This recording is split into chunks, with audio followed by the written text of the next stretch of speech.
Hey everyone, welcome back. If you are preparing for the Lati Bharti 2016, let me tell you a harsh truth. English is the ultimate game changer. Most students lost their selection by just 2 or 3 marks right here in the English section, but today we are going to change that. In this video, we are analyzing the official TCS English question paper. I am not just going to give you the answers, I am sharing the hidden shortcuts and golden rules that TCS repeats in every single exam. Before we start, do me a quick favor, hit that subscribe button and turn on notification because we are uploading complete subject preparation series absolutely free for you. पहिला प्रश्न हा article वर आहे. We appreciate our peon as he is underline honest man. Select the most appropriate article to fill in the blank. If no article is required, select no article. इथे honestचा उच्चार honest असा होतो. जो स्वर आहे स्वराच्या उच्चारापूर्वी आपण नेहमी an वापरतो. पर्याय क्रमांक 4 आपण स्वराच्या पूर्वी नेहमी काय वापरतो an. म्हणून योग्य उत्तर काय असणार आहे option 4 an. We appreciate our peon as he is an honest man. Second question, select the most appropriate adjective to fill in the blank. Her husband is very jolly by nature. His jokes are underlined and we love his compulsory for that reason. Options: hilarious, graceful, clumsy, disgusting.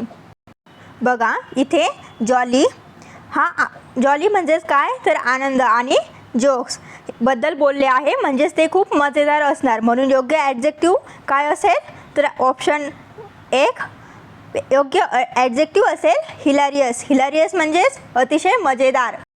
Hilarious या वर्डचे synonyms काय आहे तर बघा very funny, humorous, entertaining हे आहेत hilarious या शब्दाचे synonyms. Her husband is very jolly by nature. His jokes are अंडरलाईनमध्ये येईल hilarious and we love his company for that reason. Answer आहे option 1 hilarious. Third question, the following sentence has been split into 4 segments. Identify the segment that contains a grammatical error. Sentence बघा, after analyzing every piece of evidence oblique the inspector realized that oblique his hypothesis has been flawed oblique from the very beginning. बघा इथे realize हा word past टेन्समध्ये आहे म्हणजेच भूतकाळामध्ये आहे. जर वाक्याची सुरुवात ही भूतकाळाने झाली तर पुढे हॅज बीन. बघा हॅज बीन पाहिजे म्हणून चुकीचा भाग कोणता आहे तर पर्याय क्रमांक 2 option second the inspector realise that. Sentence हे 4 सेगमेंट्समध्ये स्प्लिट केलं आहे. सेंटेन्स बघा the inspector realise that his hypothesis has been फ्लेव.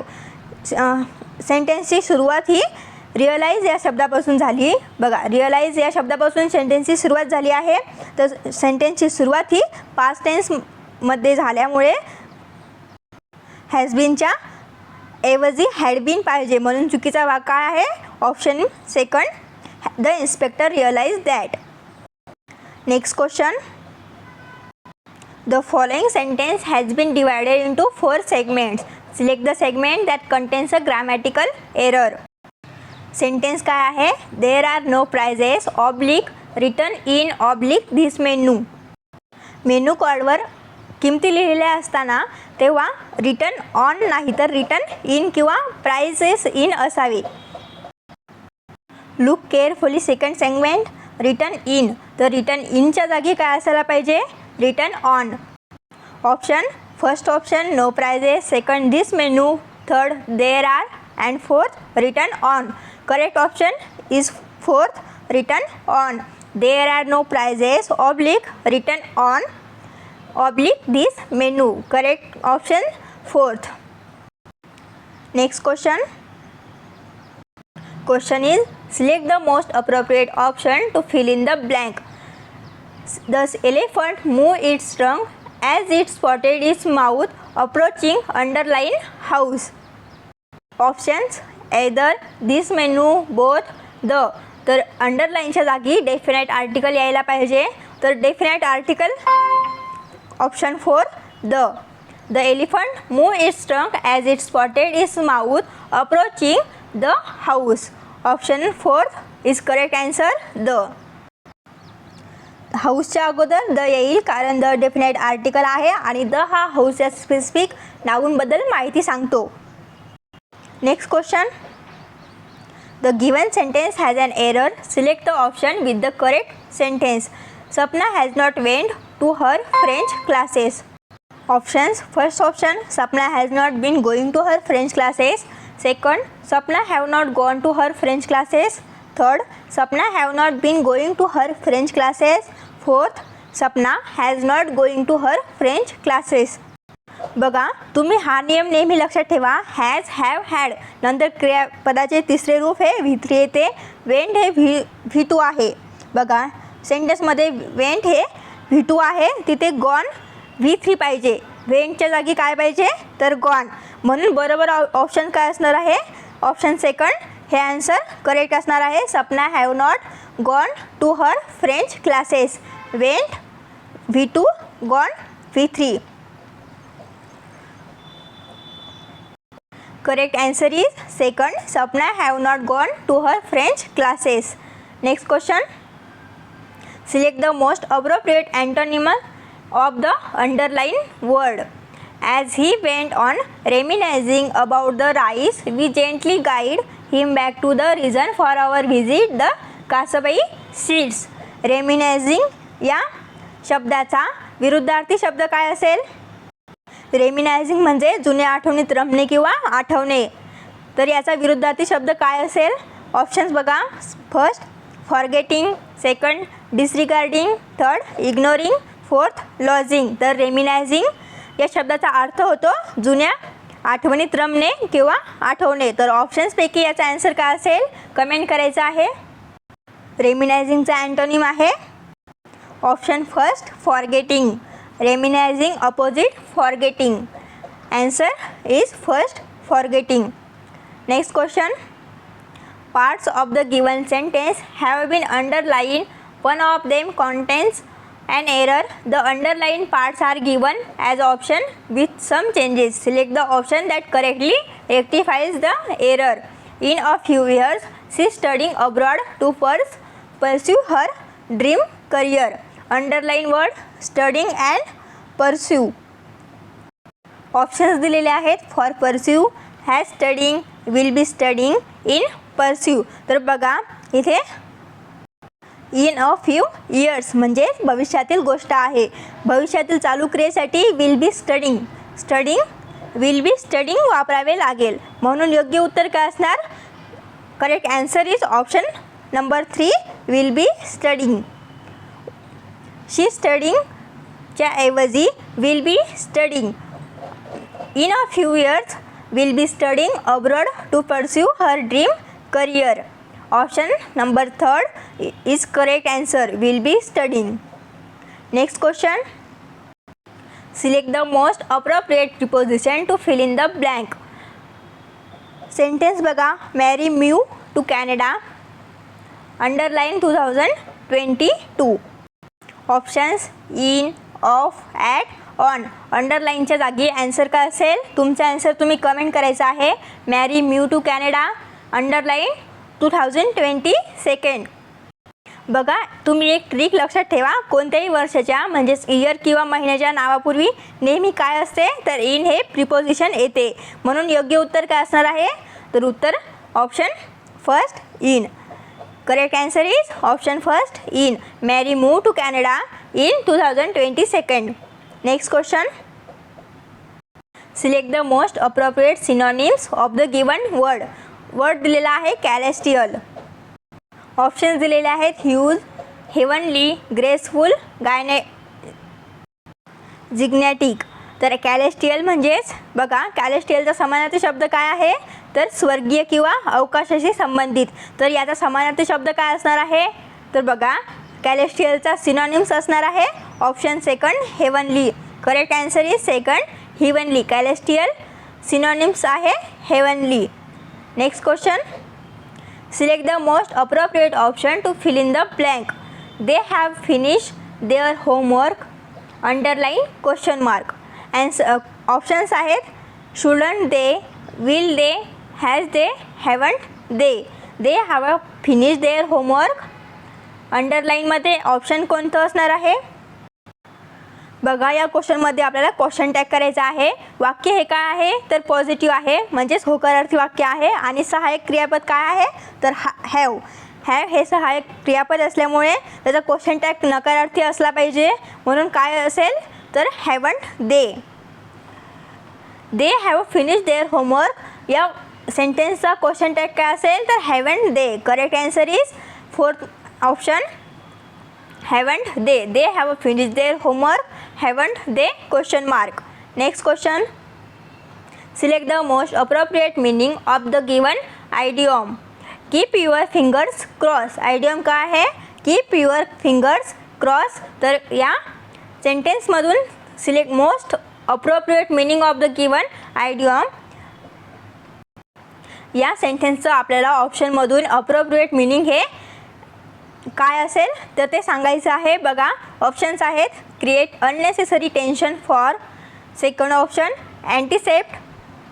anticipate unfavorable situations with courage. Third option, wait for the changes to happen. Fourth, hope for good luck or a positive outcome. तर keep your fingers cross ऑप्शन्सपैकी या सेंटेन्सचं most appropriate meaning काय असणार आहे? बघा, keep your fingers cross या वाक्याचा अर्थ काय होतो तर चांगल्या गोष्टींची किंवा नशिबाची अपेक्षा करणे. म्हणून आन्सर असणार आहे option 4, hope for good luck for a positive outcome. Answer 4th is correct, hope for good luck or a positive outcome. Next question, select the most appropriate synonyms of the underline word. It was a because of such milieu around me that I had a firm belief which I still hold that all arts are equally if not more important in our lives than science or technology. Options आहेत statue, surrounding. First option status, second surrounding, third habitat, fourth place. बघा, milieu हा underline word आहे. तर याचा आपल्याला synonyms हा ऑप्शन्समधून ओळखायचा आहे. मिलियू या शब्दाचा अर्थ काय होतो तर बघा, आपल्या सभोवतालची परिस्थिती किंवा वातावरण. तर याचं उत्तर काय असणार आहे ऑप्शनमधून तर ऑप्शन सेकंड सराउंडिंग. हे ऑप्शन्स करेक्ट असणार आहे. मिलियूचा सिनोनिम्स आहे surrounding. Option is second is correct answer surrounding. Next question, select the most option that expresses the given sentence in active voice. बघा, सेंटेन्स आहे German was being learn by शोभा. तर हे sentence आपल्याला active व्हॉइसमध्ये convert करायचं आहे.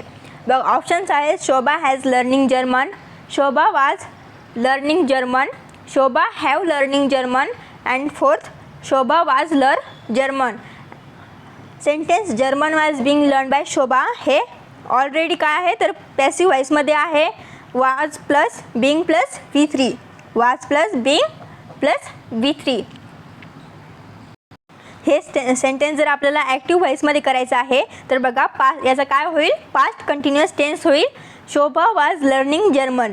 Options काय असणार आहे option second Shobha was learning German, German was being learn by Shobha हे आहे पॅसिव्ह व्हॉइसमध्ये. आणि ते ॲक्टिव्ह व्हॉइसमध्ये कन्वर्ट केल्यावर कोणते सेंटेन्स असेल तर Shobha was learning German. Option second is correct answer.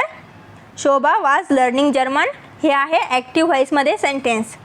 Next question, select the most appropriate meaning of the given proverb. Proverb काय आहे तर better loose the saddle then the horse. Proverb म्हणजे काय तर मनी. तर better loss the saddle than the horse ही एक काय आहे म्हण. या म्हणीचा मराठीमध्ये अर्थ काय होतो बघा, या म्हणीचा अर्थ होतो मोठ्या नुकसानीपेक्षा छोटे नुकसान पत्करणे केव्हाही चांगले. म्हणून पर्यायांपैकी ऑप्शन्सपैकी आन्सर काय असणार आहे it is better to accept a small loss than the loss everything. Second, it is better to avoid disputes with the fools. Third, it is better to deal with the something difficult but familiar. Fourth, it is better to do something late than not do it all. तर better loose the saddle than the horse. या प्रोव्हर्बचा meaning काय असणार आहे? तर meaning आहे answer first, it is better to accept a small loss than to lose everything. Next question. Parts of the following sentence have been given as option. Select the option that contains an error. Sentence बघा. The cat will be sleep comfortably on the window sill enjoying the sunshine. Options आहेत on the window sill, second the cat, third will be sleeping, fourth enjoying the sunshine. बघा, the cat will be स्लीपेड. इथे काय चालू आहे? तर झोपण्याची क्रिया चालू आहे. जेव्हा झोपण्याची क्रिया चालू असेल असे सुचवायचे असेल त्या सेंटेन्समध्ये तर विल बी स्लीपिंग असे असायला हवे होते. काय असायला पाहिजे होते? तर will be sleeping, cat will be sleeping. तर या सेंटेन्समध्ये एरर काय आहे? तर बघा, एरर आहे will be sleeped. Third option will be sleeped हा एरर या सेंटेन्समध्ये आहे. तर ऑप्शन थर्ड हे आन्सर करेक्ट आहे. विल बी स्लीपेड हे आहे या सेंटेन्समधलं error. Next question. Select the incorrectly spelled word in the following sentence. बघा, सेंटेन्स केअरफुली बघा. The students had to complete challenging assignment for their science class. Options science, students, complete, challenging. तर the students had to complete a challenging assignment for their science class. तर answer काय असणार आहे? बघा, हे sentence तुम्ही carefully बघा आणि या कोणत्या वर्डमध्ये इनकरेक्ट स्पेल्ड वर्ड आहे तो कमेंट करून नक्की सांगा. बघा, तुम्ही केअरफुली बघितलं तर चॅलेंजिंग हा वर्ड बघा, CHALLANGING,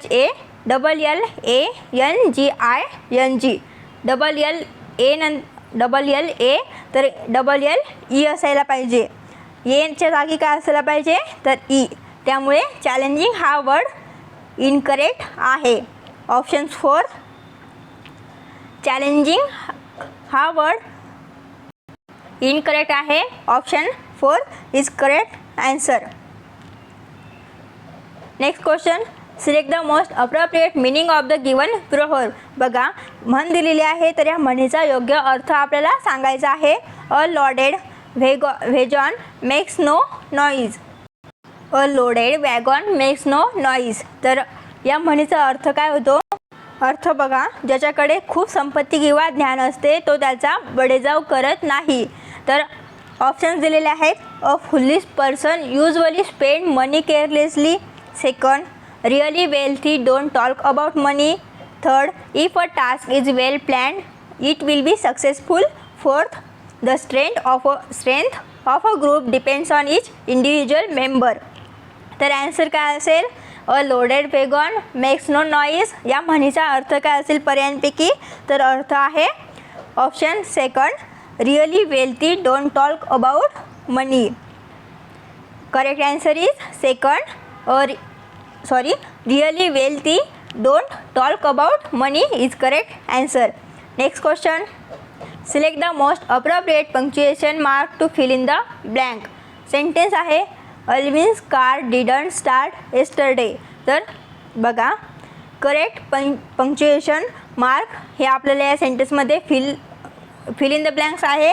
डिडंट, डीड आणि डीड DIDN अंडरलाईन टी. अंडरलाईनच्या जागी आपल्याला काय करायचं आहे? तर करेक्ट पंक्च्युएशन मार्क हे फिलअप करायचं आहे. तर पर्याय ऑप्शन्स बघू शकता. तर कोणतं पंक्च्युएशन मार्क हे अंडरलाईनमध्ये बसेल? बघा, आन्सर काय असेल? डिडंट या अंडरलाईनमध्ये आन्सर असेल single quotation mark.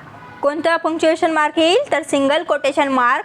Answer correct answer आहे first option, single quotation mark हे डिडंट या अंडरलाईनमध्ये येऊन जाईल. Next question.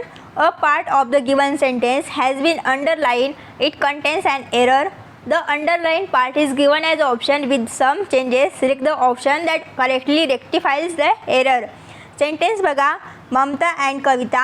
अंडरलाईन वर्ड आहे does not like. Underline word लक्षात ठेवा, does not like watching TV serials unlike other women. Options आहे do not like, second do not likes, third option does not like आणि fourth is not liking. तर underline word आहे does not liking. तर बघा Mamata and कविता हे 2 जण आहेत. तर हे वाक्य कसे आहे, तर अनेक वचन वाक्य आहे, म्हणजेच प्लुरल. अनेक वचनासाठी काय वापरतो आपण, तर डज वापरत नाही, तर आपण वापरत असतो डू. म्हणून योग्य ऑप्शन उत्तर काय असणार आहे, option first do not like. Correct answer is do not like. Option first correct answer आहे. त्यामुळे डज नॉट लाईकच्या ऐवजी काय असणार आहे, तर do not like. Next question, select the most appropriate adverb to fill in the blank. There's, underline, much furniture in this room, there's no space. Options आहेत so, no, too and to. तर बघा ऑप्शन्सपैकी correct adverb अंडरलाईनमध्ये काय असणार आहे, तर बघा खूप जास्त प्रमाणात किंवा गरजेपेक्षा जास्त फर्निचर आहे हे आपल्याला या सेंटेन्समध्ये दाखवायचं आहे. तर खूप जास्त हे दाखवण्यासाठी ऑप्शन्सपैकी कोणता ॲडव्हर्ब आपण वापरणार, तर खूप जास्त हे दाखवण्यासाठी ॲडव्हर्ब वापरत असतात टू. TOO टू हे ॲडव्हर्ब आपण वापरत असतो. त्यामुळे answer third option too TOO too हे आन्सर्स अंडरलाईनमध्ये बसणार आहे. There's too much furniture in this room, there's no space. Correct answer is third option. Next question, select the option that expresses the given sentence in passive voice. Sam played tennis. Sentence काय आहे, Sam played tennis. हे वाक्य कशामध्ये आहे, तर simple past टेन्समध्ये आहे. याचा passive voice करताना काय कसं करसाल, तर बघा object plus was were plus V3 plus by plus subject हा रूल आपल्याला यामध्ये बसवावा लागेल. Look the options, tennis was playing by Sam. Second, tennis was played by Sam. Third, tennis was play by Sam. And fourth, tennis is playing by Sam. Sam played tennis. This sentence is simple past tense and converted into passive sentence. तर answer काय असणार आहे, बघा option second, tennis was played by Sam. Correct answer is second, tennis was played by Sam. This sentence is passive sentence, passive voice sentence. Next question, select the incorrectly spelled word in the following sentence. Look sentence carefully. India is developing its ties with European countries and is trying to strike the trade balance with them. Sentence carefully बघा. India is developing its ties with European countries and is trying to strike the trade balance with them. Options आहेत first balance, second strike, third European, fourth developing. तर या सेंटेन्समध्ये incorrect word आहे strike. Strike हा या सेंटेन्समध्ये incorrect word आहे. स्ट्राईकची spelling सेंटेन्समध्ये आहे STRICK. तर correct spelling काय आहे, तर बघा STRIKE. इथे सेंटेन्समध्ये दिलेले आहे C, तर Cच्या ऐवजी काय असायला पाहिजे, तर K. STRIKE.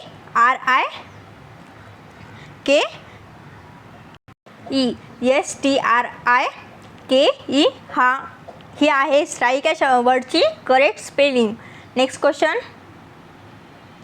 Select the most appropriate option to fill in the blank.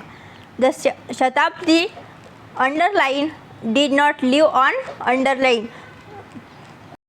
बघा शताब्दी एक्सप्रेस हे काय आहे, तर रेल्वेचे नाव आहे आणि ईद हा आहे सण. तर दोन्ही विशेषनामे म्हणजेच प्रॉपर नाऊन असल्यामुळे त्यांचे पहिले अक्षर नेहमी काय असते, तर कॅपिटल हवे. म्हणून योग्य पर्याय काय असेल, तर ऑप्शन थर्ड एक्सप्रेस ईद. बघा तुम्ही ऑप्शन केअरफुली बघा. Express and express capital E and Eid capital E. हे दोन्ही शब्दांचे फर्स्ट लेटर हे काय आहे, तर कॅपिटल. त्यामुळे third option is correct answer. The Shatabdi express did not live on Eid. Next and last question, select the most appropriate question tag to fill in the blank. बघा sentence आहे my friend have not help the poor who are needed of money. Underline and question mark. तर अंडरलाईनमध्ये आपल्याला question tag fill up करायचा आहे. Options बघा. Has they, have them, is it, have they. तर अंडरलाईनमध्ये करेक्ट क्वेश्चन टॅग कोणता असणार आहे? My friend have not help. Underline. या इथे वाक्य काय आहे? तर हे नकारार्थी वाक्य आहे. हॅव नॉट म्हणजेच काय? तर हे नकारार्थी वाक्य आहे, त्यामुळे क्वेश्चन टॅग ह्या काय असेल?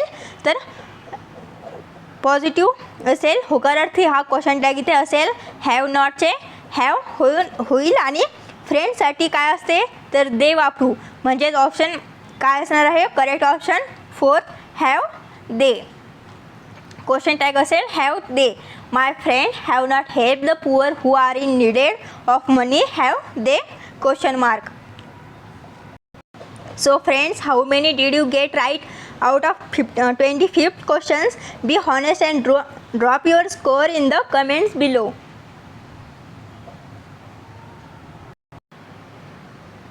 तर आज आपण पूर्ण 25 प्रश्न खूप सोप्या ट्रिक्ससह पाहिले आहेत. मला कमेंट करून नक्की सांगा की तुमचे 25पैकी किती प्रश्न बरोबर आले.